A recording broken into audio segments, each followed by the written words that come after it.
I was forced to work since I was a kid. Now my family hates that I'm more successful than them. I was 8 years old when I first understood what work meant. Not the kind of work that teachers talked about in school. Not learning fractions or writing essays or practicing multiplication tables. No. The kind of work that made my fingers numb in the winter. That left my legs aching by the time the streetlights flickered on. The kind of work that stole the last fragile pieces of childhood from me before I even had a chance to hold on to them. While other kids were outside playing, their laughter echoing through the neighborhood, I was hauling groceries up 3 flights of stairs, scraping grime off the floor with a rag that smelled like bleach, counting out crumpled dollar bills to hand over to my mother before I was even old enough to understand what those numbers really meant. I was never given a choice. My parents made it clear from the beginning. I was expected to contribute, to pull my weight, to earn my keep.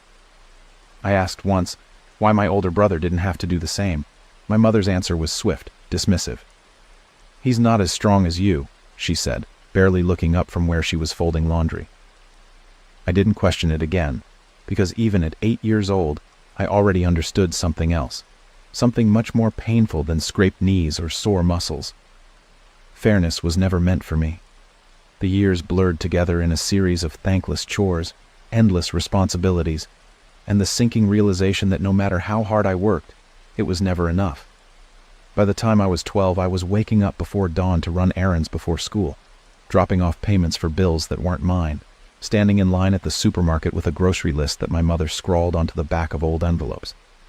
I learned how to stretch every dollar, how to count change with precision, how to keep my head down when my father was in one of his moods. At 14, I was doing yard work for neighbors, slipping the cash into my mother's hand before she could even ask.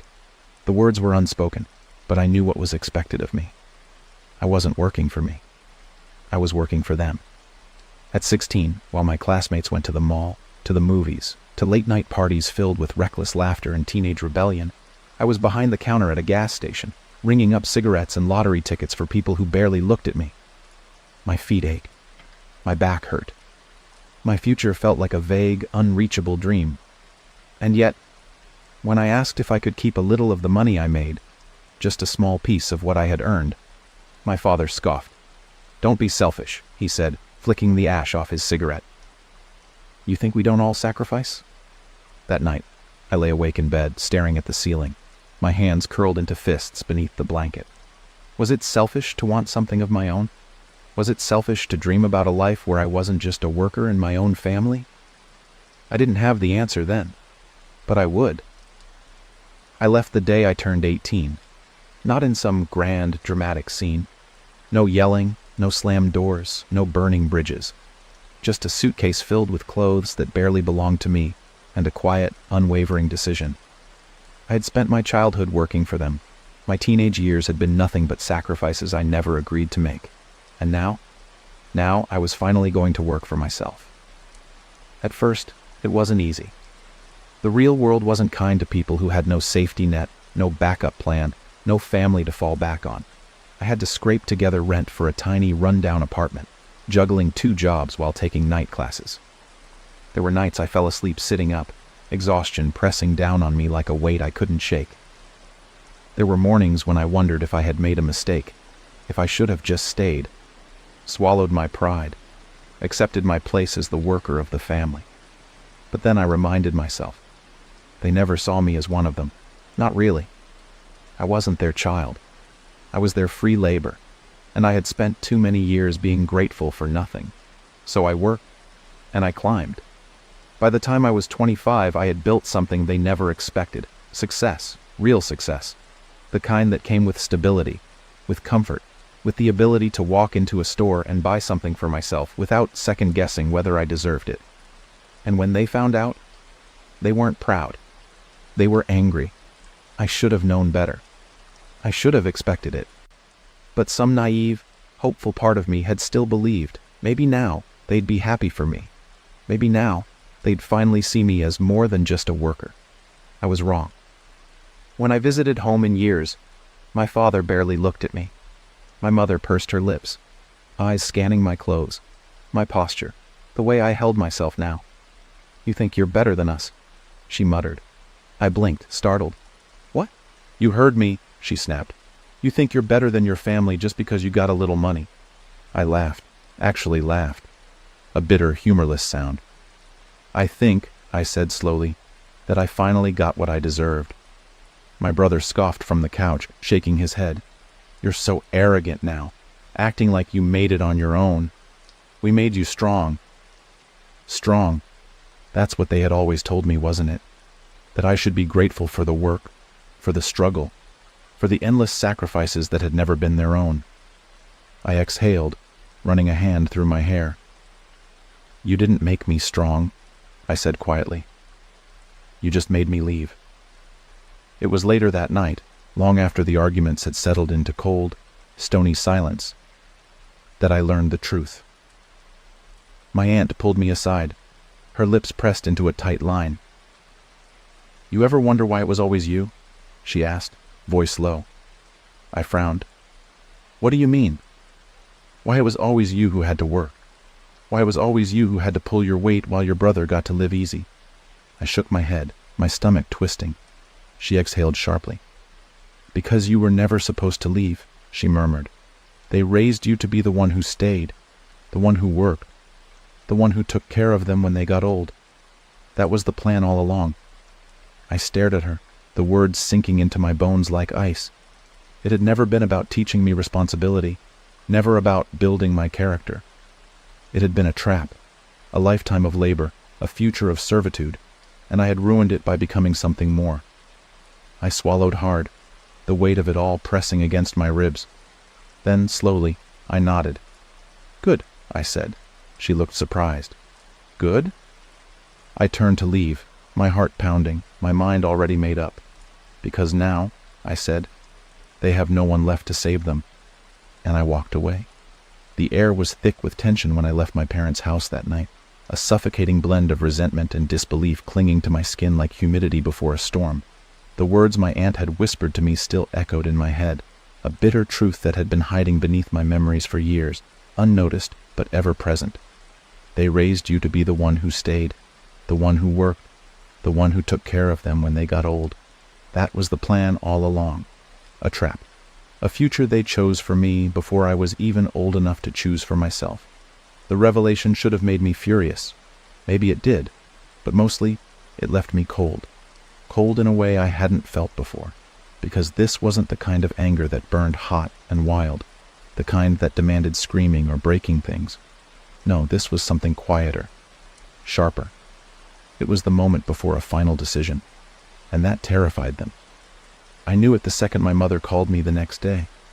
I answered, not because I wanted to, but because I wanted to hear what she'd say when she realized her carefully constructed future of exploitation was slipping away. Her voice was softer than usual, a gentle, practiced tone that she had rarely used on me growing up, the kind of voice she reserved for people she needed something from. "Honey," she began, drawing out the word like a thread. "I've been thinking about what you said yesterday." I said nothing. Let the silence stretch. She took that as permission to continue. "I think maybe we didn't do right by you," she admitted, though there was no real regret in her voice, just the performance of it. "But you have to understand, it was never meant to be unfair. We just thought it was best for the family." There it was again. The family. A shield. A weapon. A leash. "You thought it was best for you," I corrected. "Not for me." A pause. The subtle sound of her exhaling, as if trying to summon patience. "I don't want to fight with you," she said. "What's done is done. We can't go back and change the past, but we can still be a family. You don't have to cut us off just because things were hard back then." Hard? I almost laughed. It wasn't just hard. It was a life I never chose. A life they had stolen from me before I even had the chance to decide what I wanted to be. And now that I had escaped, now that I had rewritten my future without them, they wanted back in. Because that was the truth, wasn't it? She wasn't apologizing because she regretted what they had done. She was negotiating, trying to find the right combination of words to pull me back in. I let out a slow breath. "Let's be honest, Mom. You don't care about being a family. You just don't like that I left." "Of course I care," she argued, her voice rising just slightly, betraying her real frustration. "You're my child." "No," I interrupted, my voice quiet but firm. "I was your worker, and now I'm not." Silence. She wasn't used to this version of me, the one that didn't bend, the one that didn't apologize for choosing myself for once. "I have to go," I said simply, before she could find a new angle to manipulate. Her voice turned desperate. "Wait, don't." I hung up. I thought that would be the end of it, that after realizing they no longer had power over me, they'd let me go, that they'd simmer in their own bitterness, talk about me behind my back at family gatherings, shake their heads at how selfish I had become, but ultimately accept that I was no longer theirs to control. I should have known better. Because resentment doesn't fade, it festers. And in the weeks that followed, their resentment turned to something worse: retaliation. It started subtly. My brother, who had spent his entire life being protected from the responsibilities I had been buried under, started making snide comments on social media, vague, passive-aggressive posts about how money changes people and how some family members forget where they came from. My mother, ever the master of emotional manipulation, began calling relatives, telling stories, twisting the truth in just the right way to make me look like the villain. Suddenly, I was the ungrateful child, the heartless one, the selfish success story, who thought they were too good for the people who had raised them, as if they had ever raised me at all. And when none of that worked, they sent my father. I wasn't expecting him when he showed up at my doorstep. Unlike my mother, my father wasn't a man who used sweet words or false apologies. He was blunt, direct, and had always wielded authority like a hammer. And now, standing in front of me with his arms crossed and an expression like granite, I knew exactly why he was here. "You're embarrassing us," he said without preamble. I raised an eyebrow. "Oh? You have people talking?" he continued, his jaw tightening. "Your mother is stressed, your brother's upset, and the whole damn family is whispering about how you abandoned us." I leaned against the doorframe, arms crossed. "I didn't abandon anyone. I just stopped letting you use me." His nostrils flared. "After everything we did for you."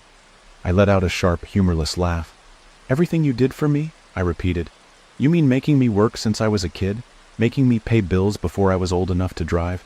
Making sure I sacrificed everything while my brother got to live easy?" He exhaled sharply, shaking his head. "You're looking at this the wrong way."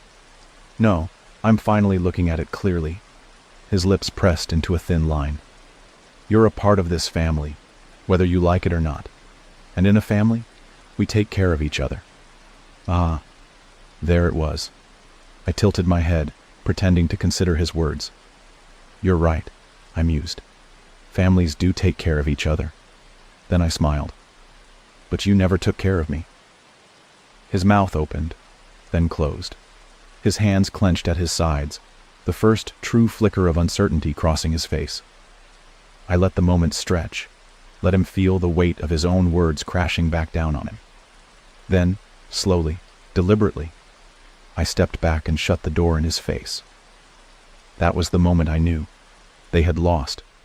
They had spent years forging me into someone they thought would never leave, never question, never demand more. But instead, they had unknowingly built something else entirely, someone who was stronger without them, someone who no longer needed their approval. I let them hate me, because their resentment wasn't my burden to carry anymore.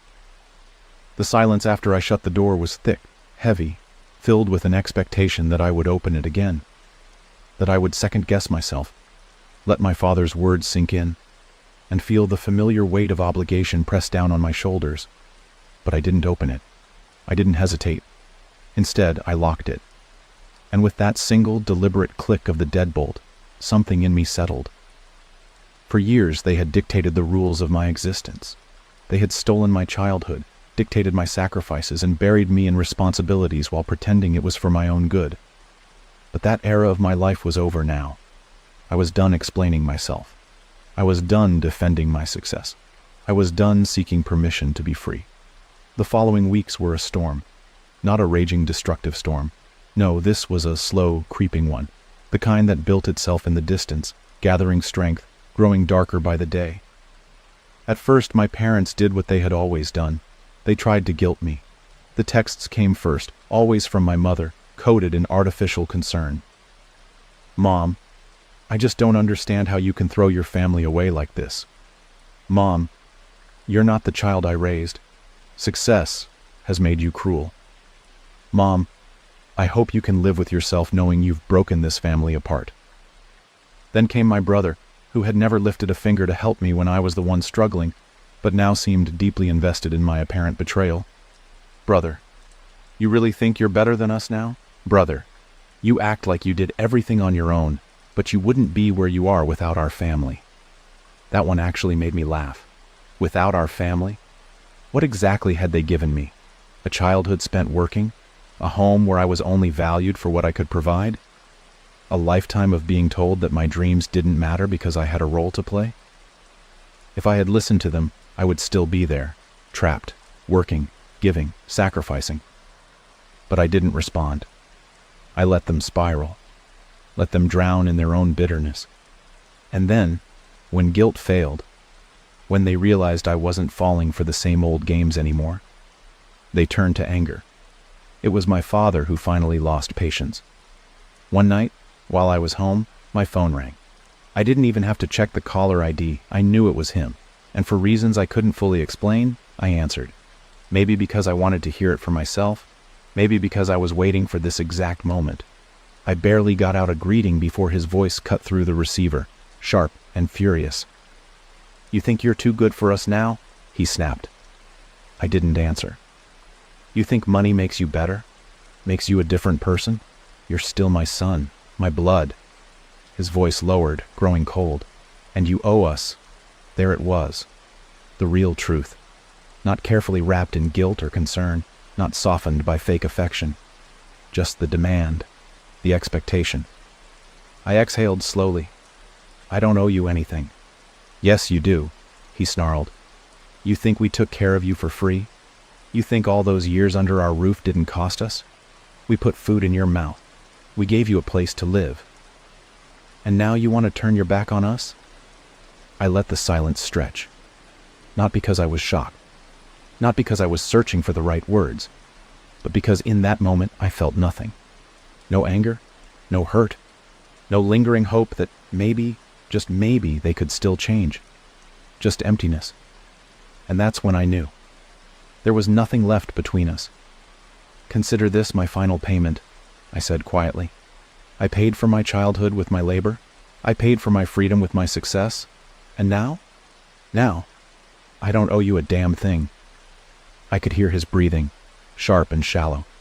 But he didn't speak, so I hung up. And that was the last time I ever spoke to my father. A week later, my aunt called me again. Her voice was hesitant, but there was something else beneath it this time. Something raw. "There's something you should know," she said. I leaned back in my chair, exhaling. "What is it?" She hesitated. Then finally she sighed. "You weren't the first," she admitted. I frowned. "What?" "There was someone before you," she murmured. "Your uncle, my older brother. He was raised the same way, forced to work, made to sacrifice everything for the family. And when he finally got out, when he broke free, they did the same thing to him. They cut him off, made him the villain." My blood ran cold. "But the difference?" she continued. "He wasn't just forced out. He was disowned. They buried his name, acted like he never existed." I swallowed hard. My entire life, I had thought I was alone in this, that I was the first one to defy them, the first one to reject their version of family. But I wasn't. I was just the first one to win. And that was why they hated me. Not because I had left, but because I had left and succeeded. Because I had proved them wrong, and they couldn't erase me. After that, I stopped looking back. I moved forward, carving out a life where they didn't exist. I changed my number. I stopped responding to relatives who tried to play mediator, who tried to convince me that I was being harsh, that family is family. No, family is what you make it, and I had made my choice. It wasn't easy at first. There were moments, late at night, when the world was quiet, where doubt tried to creep in, where the echoes of their voices rattled in my head, whispering about how I had abandoned them, how I should have stayed, how I should have been grateful. But then I would look at my life, the life I had built, the life that was mine. and I would remember. They never wanted what was best for me. They only wanted what was best for them, and I didn't owe them a single second more. So I let them hate me. I let them twist their own version of the story. I let them drown in their own resentment. Because in the end, their opinions didn't matter. They had lost their power over me,